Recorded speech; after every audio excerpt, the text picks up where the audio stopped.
Ces lourds murs de défense étaient autrefois gardés par certaines des personnalités les plus célèbres de France, le roi Richard Ier de Cœur de Lion, d'Angleterre, qui a croisé notre chemin alors qu'il était encore prisonnier au château de Trifel, Simon de Montfort, chef d'une des croisades, les seigneurs de Bennac et les 4 seigneurs du Périgord, qui régnaient dans la salle d'état du château. On dit qu'au cœur de la forteresse, l'écho des batailles de la guerre de Cent Ans en résonne encore.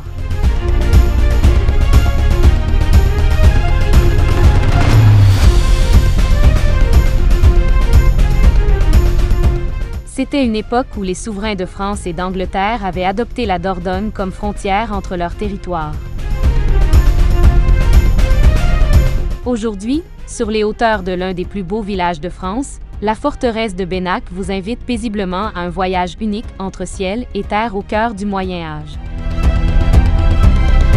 Depuis le XIIIe siècle, la pêche seigneuriale, connue pour son saumon, s'est installée le long de la rivière, en contrebas du château. La position stratégique de la forteresse de Bennac permettait de contrôler facilement les voies d'eau locales, ce qui augmentait considérablement sa puissance économique et faisait de son seigneur l'une des figures les plus puissantes des XIIe et XIIIe siècles.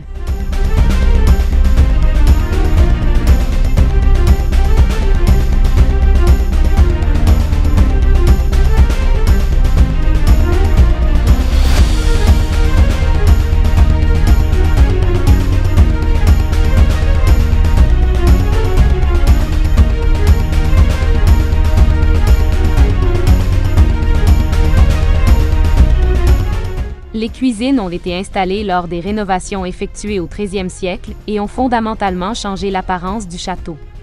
Comme les seigneurs de Bennac pouvaient se permettre une telle cuisine, ils ont une fois de plus montré leur pouvoir et leur richesse.